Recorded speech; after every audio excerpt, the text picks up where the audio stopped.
Okay, yeah. Today we have Dr. Tero Mielonen and Dr. Kanika Taneja visiting us from Finnish Meteorological Institute in Kuopio. They are here as part of an ongoing collaborative project. And Tero is heading the modeling group in Kuopio, and he is specialized in both modeling and remote sensing of aerosols. At the moment, he is working on natural aerosols like biomass burning and also biogenic secondary organic aerosols and their impact on cloud properties. And it's also fascinating that he writes books for children for the science outreach. And today he will discuss an overview of all the research on aerosols and clouds, which is happening in Finnish Meteorological Institute and especially in Kuopio unit. And we have Kanika. She is experienced in air quality monitoring and also modeling and remote sensing of aerosols. She is especially focusing on atmospheric particles from vegetation, the biogenic secondary organic aerosols, and their effect on cloud properties, especially for the boreal regions. And she will discuss her latest results here today. Yeah, please go. Thanks for the introduction. So yes, I'm Tero Mielonen and I'm coming from Kuopio, and this is a picture from there, so basically the whole town is here. So slightly smaller place than this, but then we also have water there. So something similar. And Sethla introduced me already quite well, so there's not much to add. So I'm heading the atmospheric modeling group. I got my PhD in 2010. Did a postdoc visit at FMI in the Netherlands. And then I'm working on this modeling and remote sensing of atmospheric aerosols.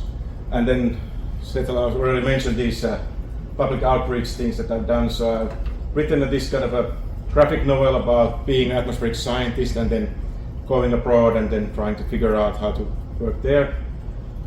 And then that's also translated to English, but then I have this children's book, I think it's like called I'll Become a Researcher in English. So it's just stories of these kids that like to do something, and when they grow up and they become scientists, then they can still do the same things as they enjoyed doing as a kid.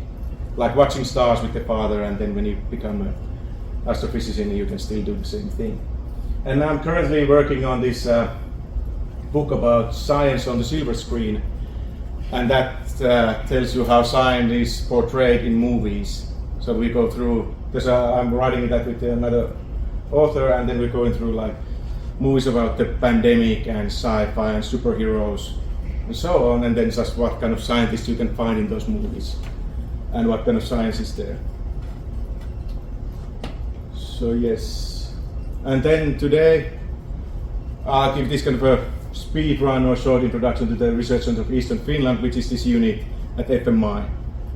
And FMI is this kind of research and service agency under the Ministry of Transport and Communications in Finland. And so our job is to produce observations and research data on atmosphere, near space and the seas, and then provide with some services for the citizens and companies and so on. And then this atmospheric modeling group that I'm leading is part of this Research Center of Eastern Finland.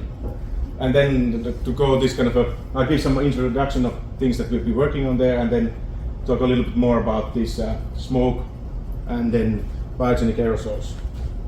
It's kind of natural aerosols in a way. Or well, forest-based aerosols, I would say. And then FMI is focusing on this Arctic region for two reasons, because we're close to it, so Finland is there, and then because the climate change is happening there much more rapidly than other places, because the snow is melting and ice is melting, and then it just speeds things up. And then here you can see So Kuopio is there. So we're pretty close to the Arctic region. And then I'll also be mentioning this Hyytielä measurement station. So it's like a little bit south, hard to show here, but also like in the southern part of Finland, this kind of forested. Famous place for aerosol research because there's this kind of decades-long measurements of aerosols.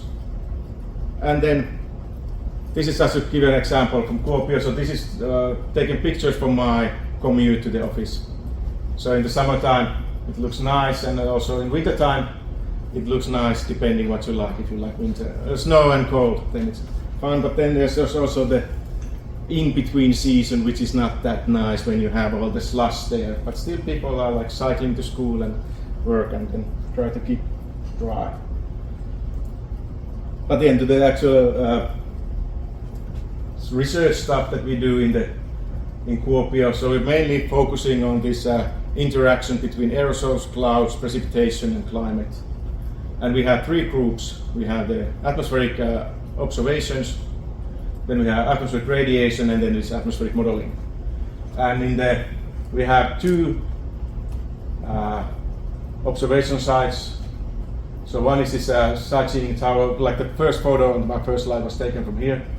So this is tower in Kuopio on top of a hill, and then we have a lot of measurements there. And then we have another place where we have the LiDAR. So this is part of the LiDAR network, EarlyNet. So they just continuously measure the atmospheric profiles there. And then we also have an AeroNet site at the university. So we're located at the University of Eastern Finland and collaborating with them a lot. So in the radiation group, we do a lot of this remote sensing things. I'll show some examples of that. And then in the modeling group, we are doing global climate modeling and also this kind of more regional studies to study the effect of aerosols on clouds. And now I'll just show you some examples. So these are the kind of instruments we have at the Puyo Tower. So it's this kind of a sightseeing tower on top of a hill, so you can see far away from there. But then we have there also this kind of measurement station. So it says I have a lot of aerosol instrumentation there, but also this kind of these are just to study the freezing, just for the like aviation, that how the ice accumulates and so on. So we do that kind of studies as well. And that why we are interested in Puyo is that often in this fall time it's inside a cloud. So then we can actually measure the cloud droplets and the aerosols at the same time. So that we have like two inlets and the other one takes everything in and the other one is dried. So then you can get or heated inlet, so then you can get the aerosols there. So then it's quite easy to combine those. But then when you have campaigns, you just have to hope that there will be clouds during those campaigns. And then about the LiDAR things that we're doing, like a recent thing that we are working on is pollen. That's kind of a new larger aerosols than usually that we're looking into.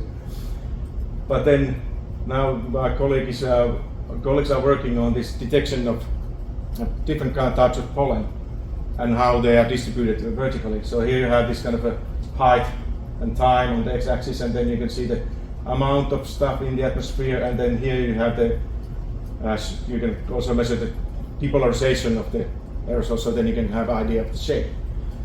And then this is an example where you have birch and spruce pollen, and this is like this kind of in situ observation. So then your birch is a spherical thing, so you don't see much. Here you can see that okay, there's a lot of stuff in there, but it's like spherical. But then you have small amounts of spruce, which is kind of a huge one, and non-spherical particle, and then you can see it also easily in the LiDAR signal. And then based on that, when you have some idea on the size, so you can get several wavelengths, so you can get the idea of the size of the particles, and then with the shape of the particles, and then you can actually deduce what is the pollen type. And the nice thing is that we have this polyXT research LiDAR, which has all the different channels and so on. So you can do a lot of with that. So that can be used to detect pollen, but then we also have this kind of commercial LiDAR halo, which is usually used to observe wind. But then that can be also used. And now, you know, the sailometers that you have at the weather stations at airports that just measure the height of clouds or the location of clouds. But then the newest version, CL61, also has depolarization channel, and that can be also used to monitor pollen. And I think for people who have allergies, that's also nice to have that kind of information from a lot of places. And then the nice thing about this that you have this size and shape dependence in these different pollen types. So my colleague Zhang has made this kind of a algorithm or method to deduce from the observations using this size and shape information, and then they can based on the observations they can assure have an idea on what type of pollen we have. Is it like grass or birds or whatever? And they have tried this at several sites in Europe, and it seems to work quite well. And then to the remote sensing on this radiation group. So we don't have our own satellites, but we have, well, they're working on some aerosol retrievals. But the issue with the aerosol retrievals, so there's, I don't know how familiar you are with these, but usually from satellites you measure the aerosol optical depth, which is just a measure of the amount of aerosols in the atmosphere. And there are a lot of satellites doing those observations, but the issue is that, like these two examples show from Europe and China, that there's a big difference between the different products. So my colleague Larissa spent a lot of time finding a way how to merge these products together, and she was able to do this kind of this is seasonal ALD time series and then monthly ALD time series from 1995 until 2017, and then it's like global data set that you can use for the validation of models. And then she also found out that actually the merged product is better than any of the individual products.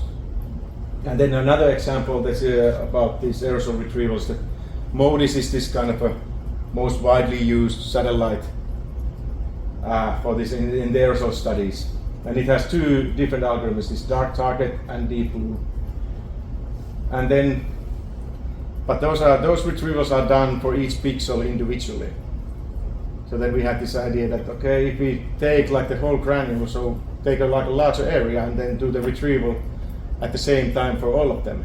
So then we have more information from the different pixels. And so my colleague Antti developed this Bayesian aerosol retrieval, and then we tested that, and we found that it's actually better than either one of these.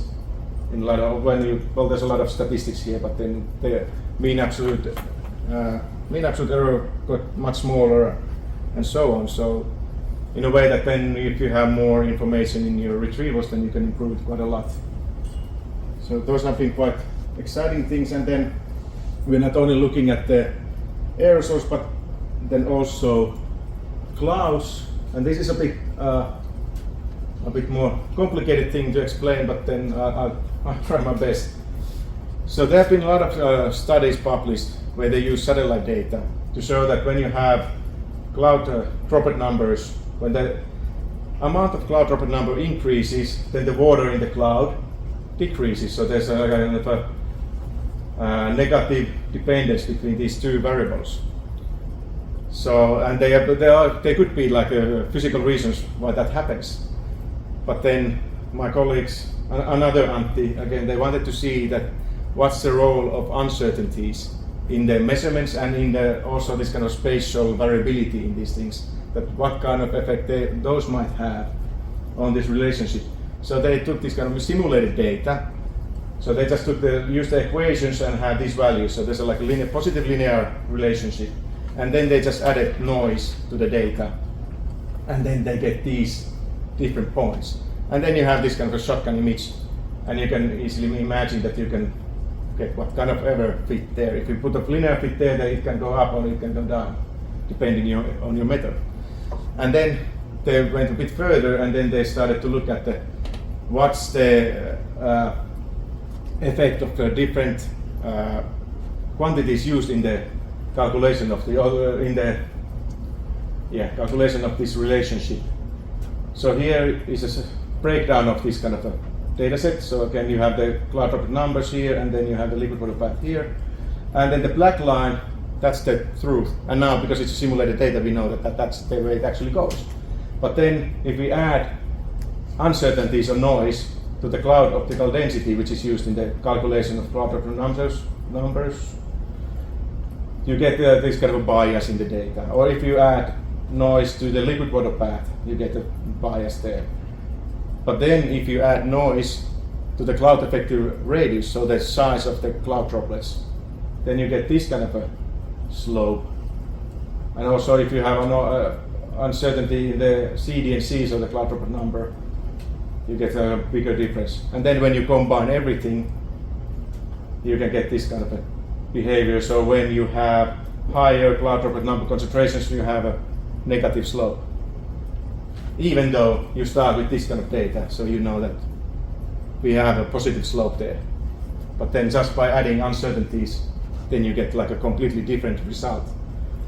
And which is quite a not a nice thing in a way, because then you don't know if this is coming from this kind of a spatial variability or the uncertainty. Of course, with the uncertainty you can play that down, but then with the spatial variability, then that's another thing, that how to take that into account.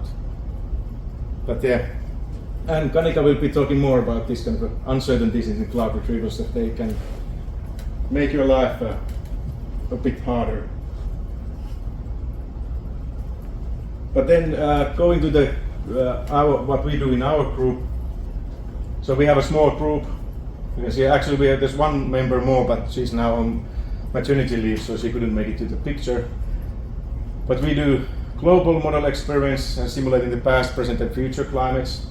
And we also have this kind of new things that we're also looking at the societal impacts of climate change. But basically we do model development.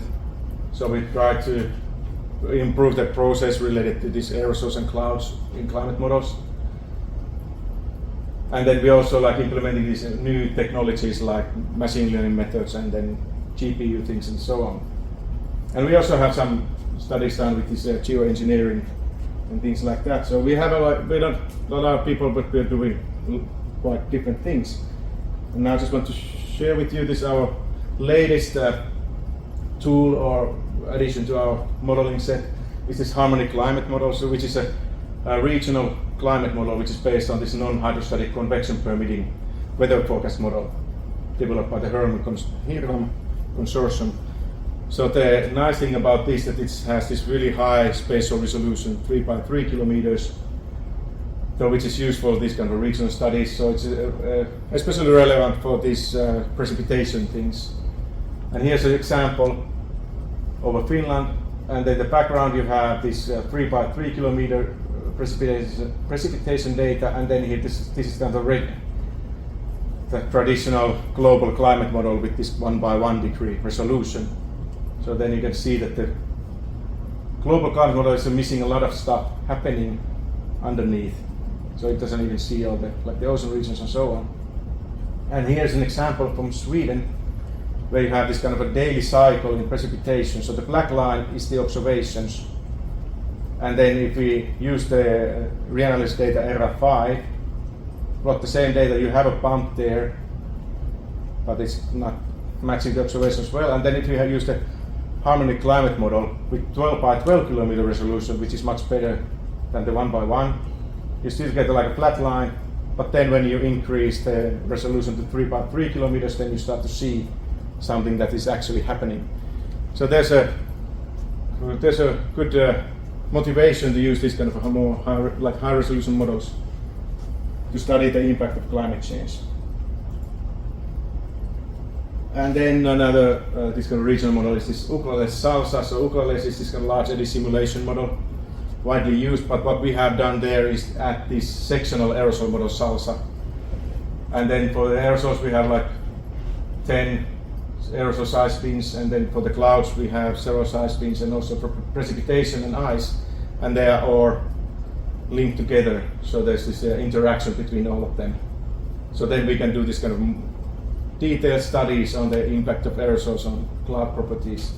And these are just examples what kind of parameters we can get out of the model. Quite handy tool to study a lot of different things. And then going to the, in a way, more scientific things or this kind of detailed things. So about the smoke. So this year we got funding for this nice project where we study the emissions from smoke, or these are wildfires, from prescribed burning. So then we know that which forest will be burned. So we took our instruments in the middle of the burning site, and then the idea was to observe. So they burn the forest around the observation container, and then we can measure what is emitted and then have some better idea of the emission factors, so that we can use that information in the models. And also the people were taking samples from the ground and then burning them in a lab, so that we can see that, okay, if we do this kind of a lab measurements, that how do they match with the observations in the actual situations. But unfortunately the weather conditions were not favorable for us, so they didn't burn the site. So next year we will go there again and hope that they will burn it, and then we can get some data on that. So on our part is then to put those things into the climate model. But then I have another study to show. So this is the wildfire event in Canada in 2019.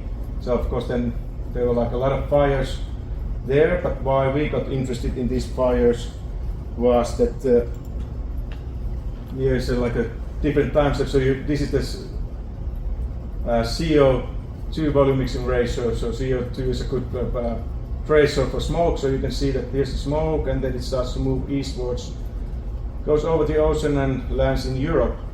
And then with the lidars we could see that we could detect the smoke also in Europe.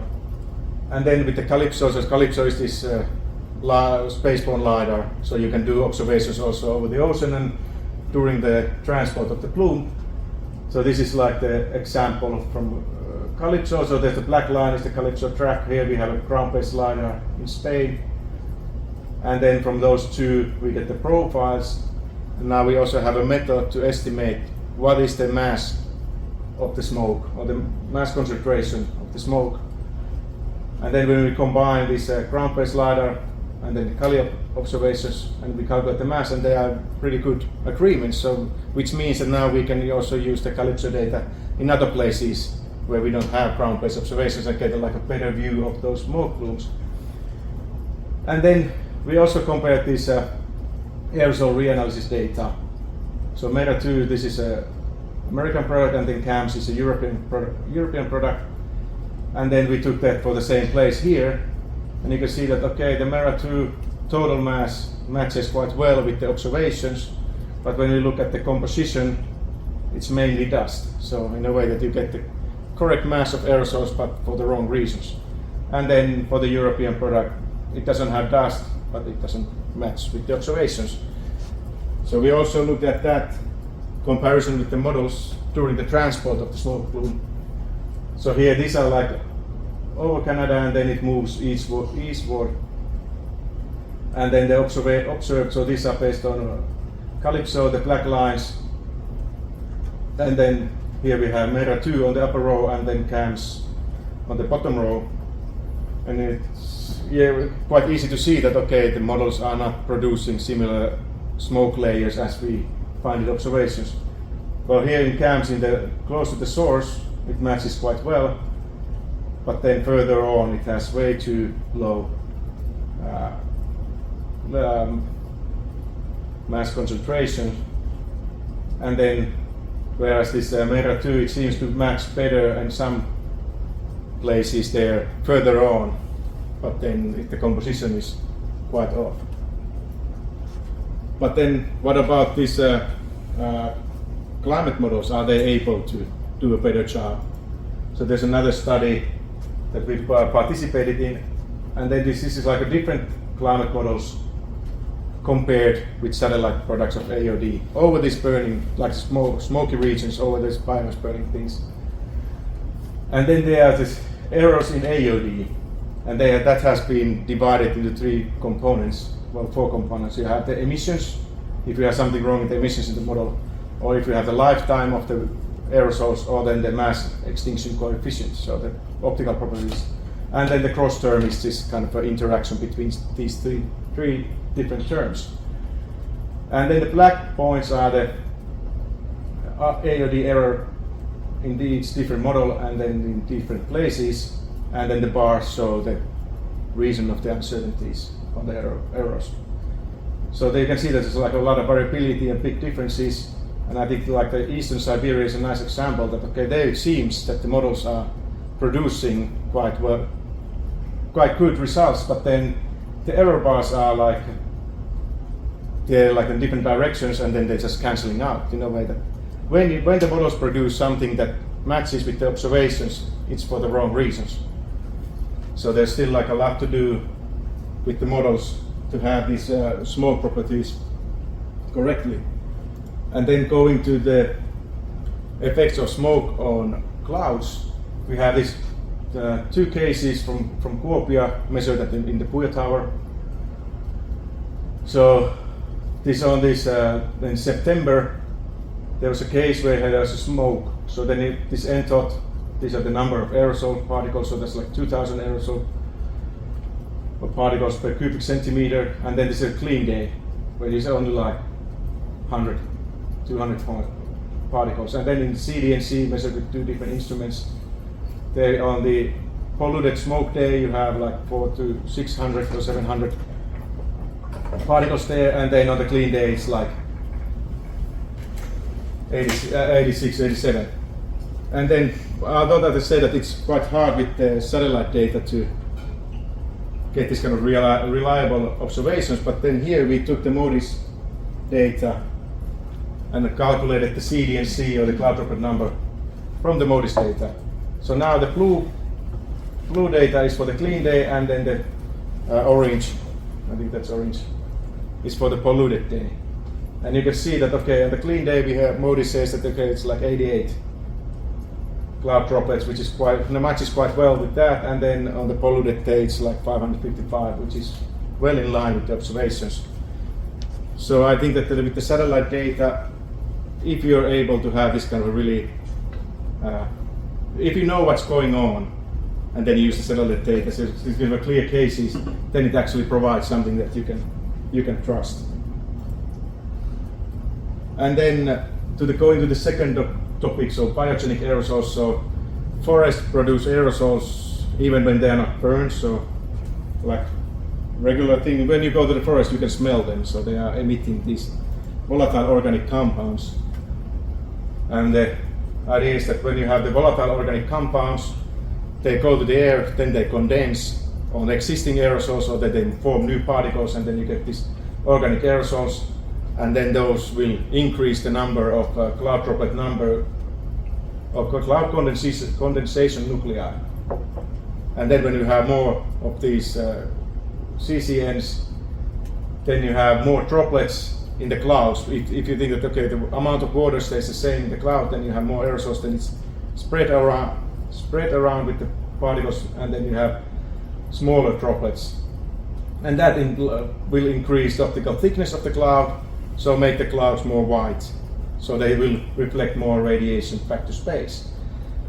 And now the hypothesis is that when the temperatures increase, the vegetation will emit more of these volatile organic compounds, which will lead in brighter clouds, and in a way that's like a negative feedback that will slow down the warming. So we wanted to see that if this is actually something that we can observe. So we started with this in Hytiellä, these long-term aerosol measurements there. So we have here on the x-axis temperature, and then we have organic aerosol mass on the y-axis. And then this is like the daily values on points, and then summer medians with the boxes. And you can see that okay, when you have higher temperatures, you have more organic aerosols in the air. So that's like the first part of the cycle. And then also when you have the temperature here, then N100, so this is the number of aerosol particles larger than 100 nanometers, which is taken as a limit for these CCNs. And you can also see that okay, there's an increase in those. So on the aerosol side, everything goes like you would expect. But then we combine that with cloud, again, MODIS observation for cloud properties, and wanted to see that do we see the same change in the clouds. So here now we have a bit more messy picture, but there we have the cloud effect radius, so the size of the cloud droplets, and they have the cloud weather path. So we bind the data with the cloud weather path because you have all these meteorological things. So if you have thin clouds here, you have something like cumulus clouds, or then you have stratocumulus or things like that. So we have kind of different conditions.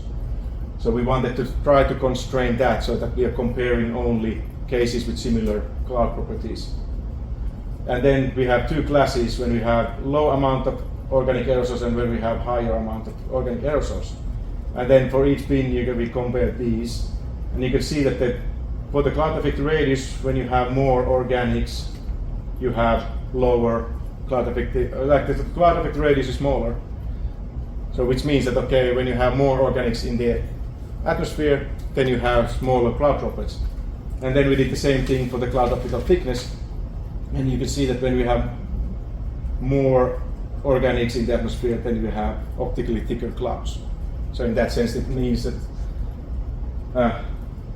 when the temperatures increase in the future, it might be that we get changes also in the cloud properties, which might reduce the warming a bit. That OA number, is that a mass concentration or? Yeah, I don't now remember what's. I think it's the mass. I think it's organic mass. Let's see if I go back. It's okay. I think so, it should be like micrograms per cubic meter. I think. Well, we can check it. No, that's fine.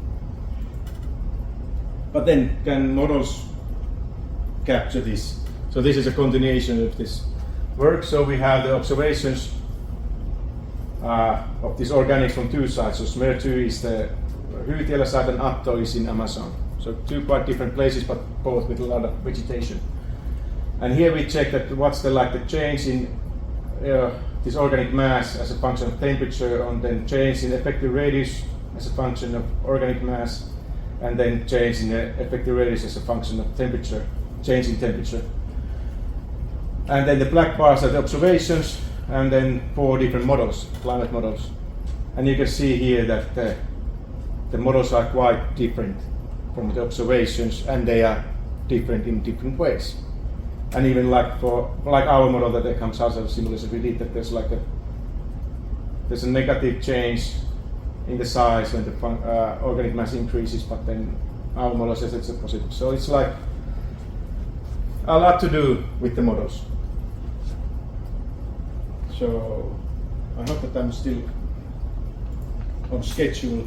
But just to go to the take-home messages, so these natural aerosols or these forest-based aerosols can have a significant effect on climate and with the smoke also on health. And in the future their contribution will increase as the natural emissions will go down. And they will change in the future, but now it's not completely clear that how that will change, if the vegetation types changes or how the temperature changes and so on. So there's got a lot of uncertainties there. And they are quite challenging to simulate accurately. So there's like a lot to work, a lot of work to do to get to have these things properly in the climate models. And then just to end in a positive note that Kuopio is a nice town to visit, so you're welcome to come there. We can host you. Okay, so now I'll just let Kanika say a few words. Continue on the biogenic things. Can I ask a question? I was thinking that maybe we could ask the questions after Kanika has given her presentation. Okay, very good. Yeah. Okay. Sorry, I won't take too long. I'll take the torch forward from here. And thanks for a warm welcome. Well, I'm going to continue with the topic of this PSOA project, which Tero has already introduced in his presentation, which is basically the impact we are studying the impact of the biogenic secondary organic aerosols over the boreal forest. And trying to find out the answer to this question, whether these BSOA are climatically significant in the boreal region or not. So basically we are exploring this impact of the biogenics over the low level, on the low level warm liquid clouds. So the hypothesis, which has already been mentioned in the previous presentation, is like the biogenic secondary organic aerosols, which are formed from the volatile organic compound emissions. It increases in the warmer future. So with the increase in the temperature, there is more organic aerosol loading, and which leads to the optically thicker clouds with small size particles, small size of cloud droplets, and more number of cloud droplets, and it has less tendency to precipitate and enhanced cloud reflectivity. So here we are actually doing this study over the boreal region, which they emit the biogenics a lot. So in combination with the water vapor, when we have this clean air mass coming from the side, and depending upon the residence time of this clean air mass over the boreal region, it grows, the VOCs, they oxidize into the secondary organic aerosols, and due to the condensational growth, they increase in size, and they are usually they reach this cloud condensation. They act as cloud condensation nuclei and get activated at the supersaturation rate to form these cloud droplets.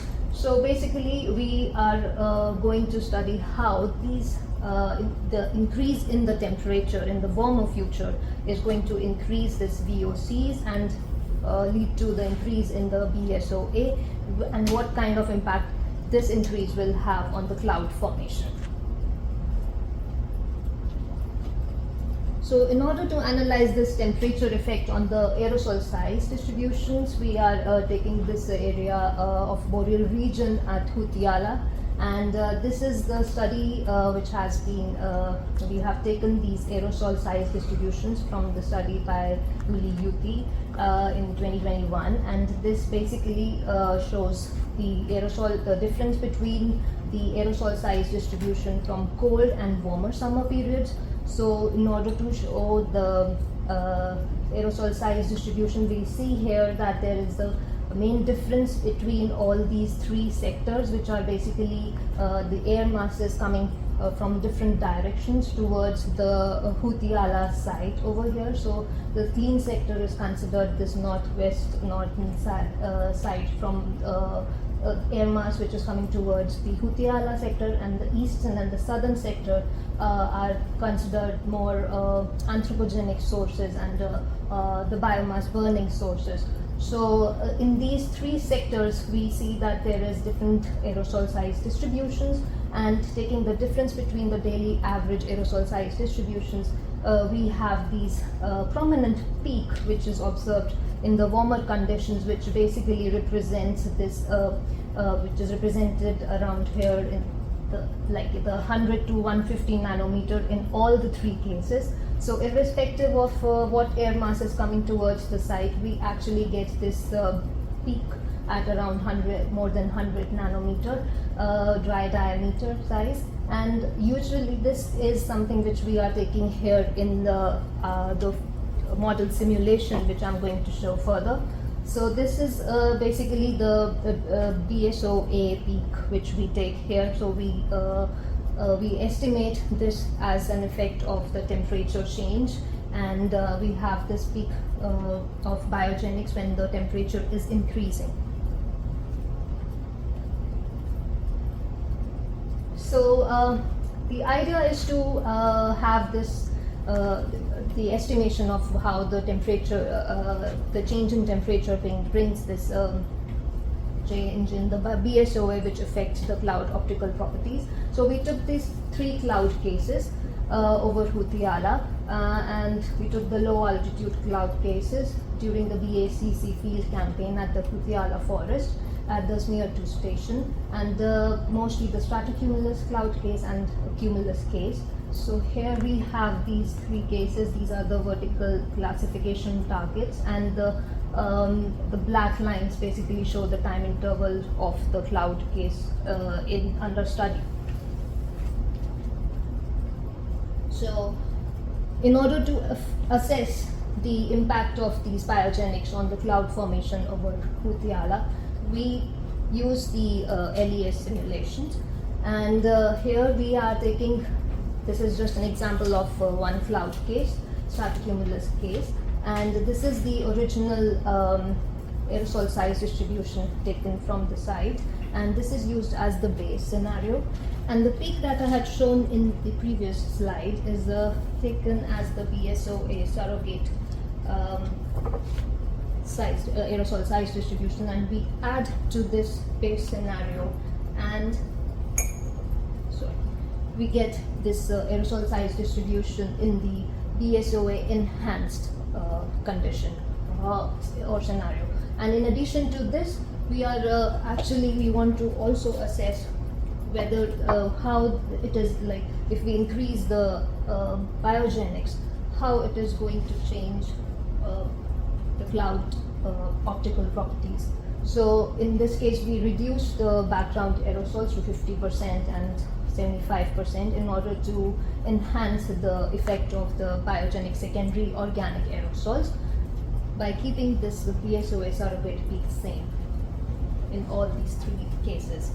So these three cases were taken for all the, these three scenarios were taken for all the three cloud cases under study, and we used this Euclid's SALSA model, which has been mentioned by Tero earlier. And in order to study the sensitivity of the cloud droplet number concentration to the cloud condensation nuclei changes, we tried to plot, we fit a line between these two data sets in the log space. And we see here that the relative CDNC changes have a strong positive linear correlation to the relative changes in the CCN, suggesting that the CCN activation and the cloud droplet formation, it proceeds as an aerosol limited regime. So it is dependent on the increase in the aerosols in the environment, the biogenic aerosols here. And here we see the slope around 0.71. So this is what we get from the model, and the idea is to see how this is like compared or it is validated with the observations. So here we are actually using the satellite observations and the in situ observations over the two sites, Kuopio and the southern Great Plains, and we are using the DMPS and the SMPS aerosol size distributions from these two sites, and we are taking into consideration the particles which are larger than the 100 nanometer diameter and considered large enough to act as the cloud condensation nuclei in this case. So the satellite observations here which we are using are the MODIS observations on board Aqua and Terra, and in this presentation I'll be showing the results only from Aqua. And depending, so we are here limiting or restricting our study to the best case scenario by selecting the liquid phase single layer warm cloud, and with the solar zenith appropriate solar zenith and sensor view zenith angles, and to avoid any biases, known biases, and the cloud effective radius and cloud optical thickness more than 5, and this is to avoid any uncertain retrievals, and the sub-pixel inhomogeneous index less than 30 in order to avoid any broken clouds and inhomogeneous scenes, and the cloud fraction more than 0.9 so that we avoid any pixels close to the cloud edges. So these are the filtering criteria which are required to get to retrieve the cloud droplet number concentrations accurately, and these are to avoid any uncertain retrievals basically. And in addition to that, we also add the adiabatic assumption, which I'm going to explain further in the next studies. Next slides. So the cloud droplet number concentration is calculated with this cloud effective radius and cloud optical thickness, which are the retrieved products of MODIS. And since CDNC is not directly retrieved from the satellite, so we calculate it by using this equation. And we use this condensation rate, which is temperature dependent, into this equation to calculate the CDNC. And this is done pixel by using the level 2 MODIS data. And in this figure, which is actually taken basically from this study, which was done by taking the grid box with the level 3 MODIS data, and we can see that how the CDNC is a function of COT and CER. You find the large CDNC when the COT is larger and the CER, the effective radius, is the smallest. So by using this CDNC retrieval method, we see that the spatial distribution over the southern Great Plains, the top two figures show the spatial distribution of the liquid water path and the derived cloud droplet number concentration, which is without any filter. So I have not applied any filter into this, so this is how it looks like. But when I apply all the filters, including the adiabatic assumption, we lose some of the data, and we see that there is a lot of difference between these two figures. Same over Hutiala, and we see that this difference is basically due to the addition of this adiabatic assumption, which is basically the stacking of the cloud effective radius. We take the effective radius at the cloud top, considering this cloud adiabaticity, and for ideal clouds, the 3.7 micron channel, it retrieves the cloud effective radius closer to the cloud top and than the other two channels which go deeper into the cloud. But for accurate retrievals of the cloud droplet number concentration, this adiabatic assumption is considered important. So we are considering it into our study and for the further analysis. Then we took into consideration different linear regression techniques to calculate our slope for the sensitivity analysis. As we see that the ordinary linear square regression method is it is statistically simpler method, which does not really consider any measurement errors, but the atmospheric measurements are prone to errors, and in order to address those uncertainties, those measurement errors, we use these two error invariable methods. And these are like two of those many error invariable linear regression methods, and this takes into consideration the weighted errors in both the dependent and the independent variables, or the correlation coefficient in these x and y errors. So we are going to see how different slopes we get by using these three linear regression methods. In addition to this, we also take into consideration the measurement and uncertainties in order to get the data to fit the line using these linear regression methods. So in the measurement uncertainties are divided into two formats. One is the satellite retrieval uncertainty, which we get in case of cloud optical depth and cloud effective radius, and that is used to calculate the uncertainty in the cloud droplet number concentration by using the propagation of error method. And the other is due to the spatial aggregation, which Tero was also talking about in his presentation. So the variability which we observe due to the spatial aggregation in CDNC. And these two are combined also, and they are also seen separately in our results. And the measurement uncertainty in the in situ observations is taken from the calibration, that is around 15%. So we see that the satellite uncertainty or the retrieval uncertainty at both the regions are weighted more than the spatial variability. And we get it like the combined uncertainty that we get over both SGP and Hutiala are around like 21 to 22%. And it is the relative uncertainty which we are talking about. So taking these uncertainties, measurement uncertainties into consideration, we analyze this sensitivity of CDNC to the perturbation in CCN.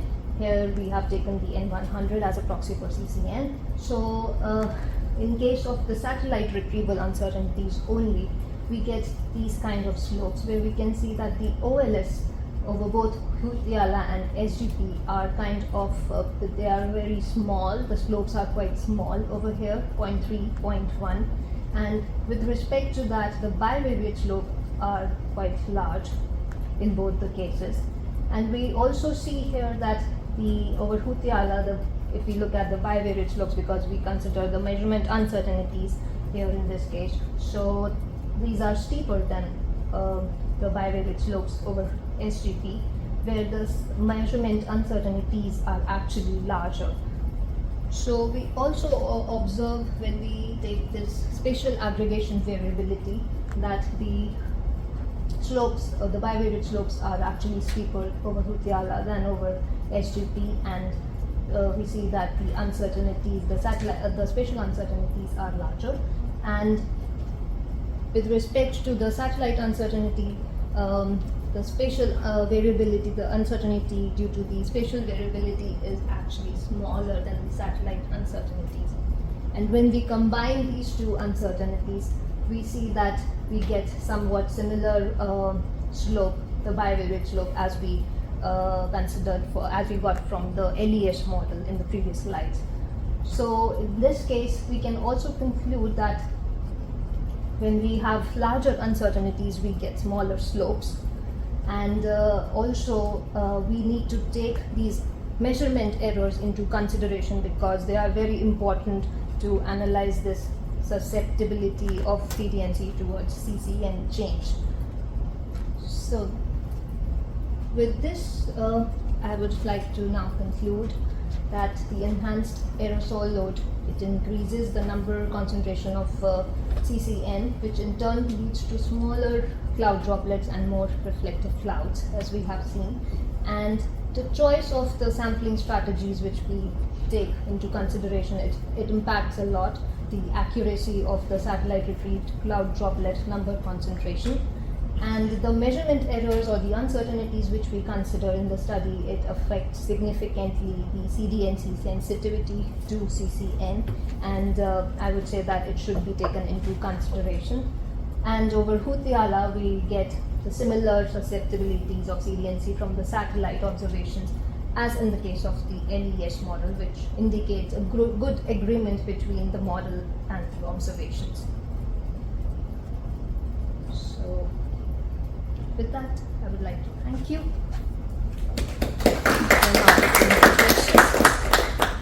And I would like to re-insist to visit Kuopio to have this beautiful view. And that's the Puyon Tower, Puyon Peak.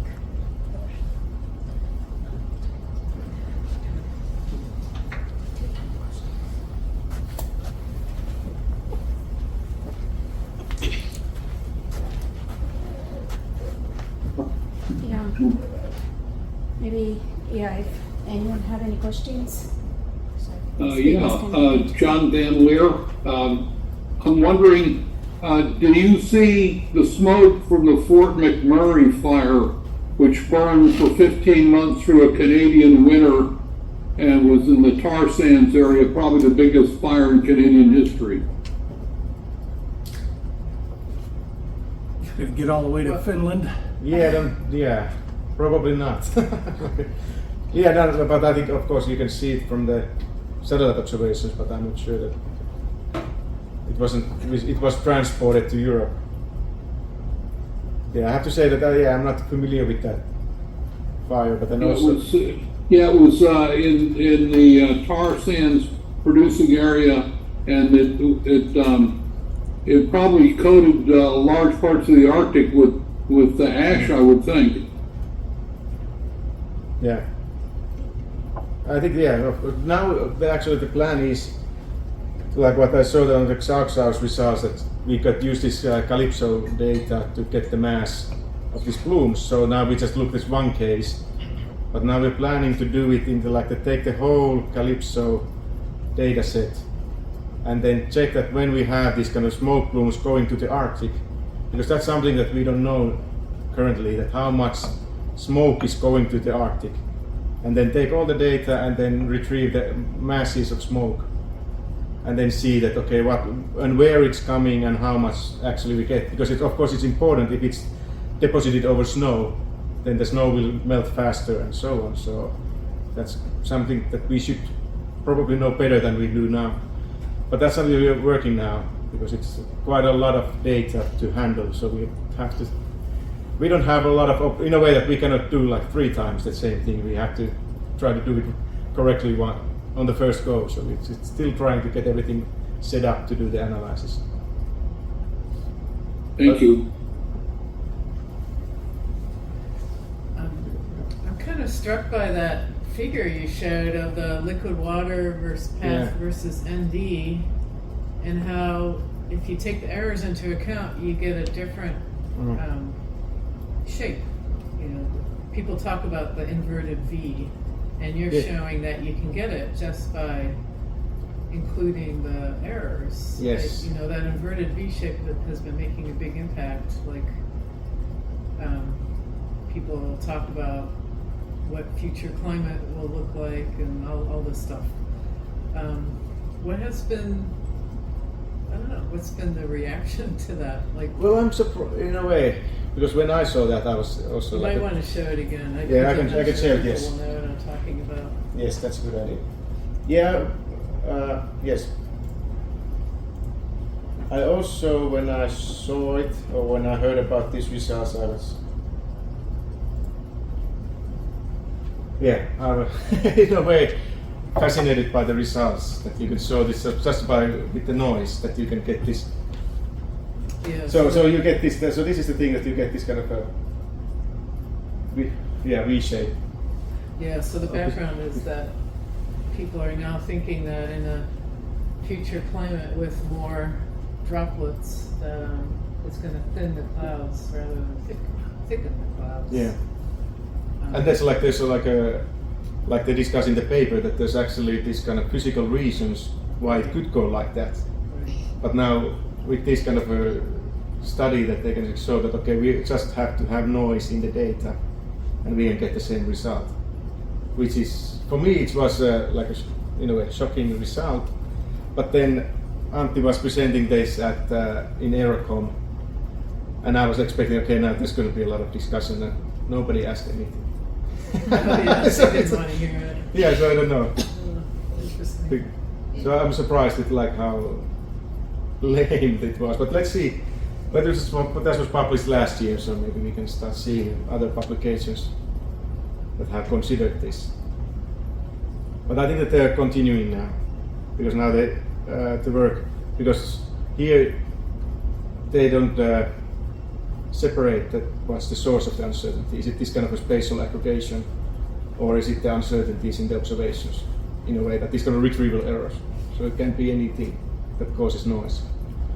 So I don't know what the status of this continuation is, but they're still looking into it to see that if there are some kind of ways to get over this.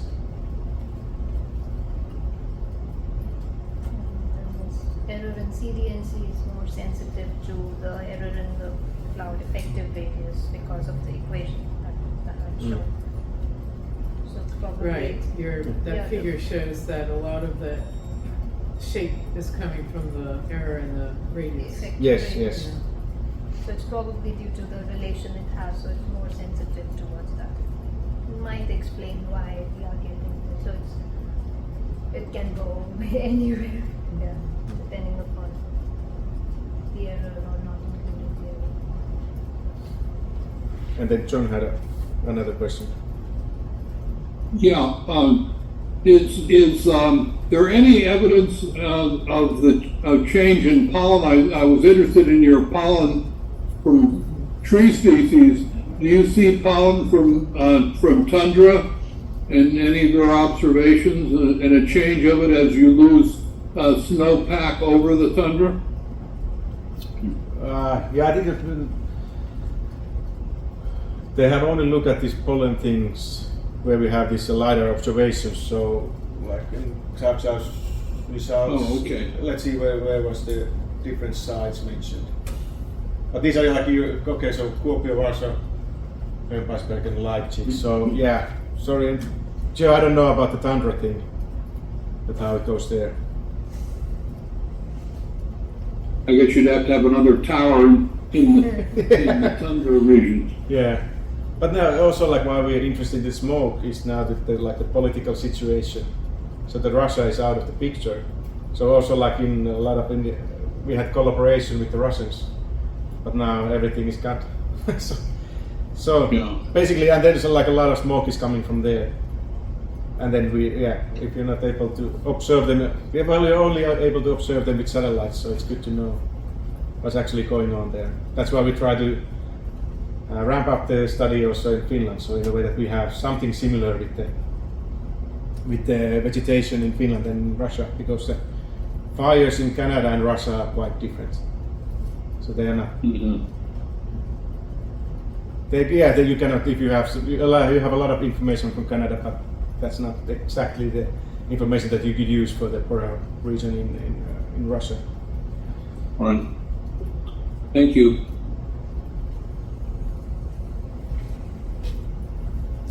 So, I have one question about the hypothesis that you made. Is it possible for the volatile organic compounds to increase, not even in a warming climate, but in other scenario? Like, what are the different factors that could impact it? Well, so the volatile organics, they of course depend on the species you have. So different trees or the vegetation emit different amounts and different types of organics. So when climate change comes and then you don't have needle leaf trees, you have like broadleaf trees that will affect the emissions. But also it's not just the temperature, but then if there are droughts, then the emissions can also increase because of droughts until the plants die and then they don't emit anymore. So yeah, there are also other reasons that could affect those emissions. And then when the composition of the emission changes, that of course affects how it condenses and forms aerosols, because then you have more volatiles and less volatile compounds. And that's why we also been looking at this APTO, so the other station in Amazon, which has a lot of observations, but then you have different kind of volatile organics there.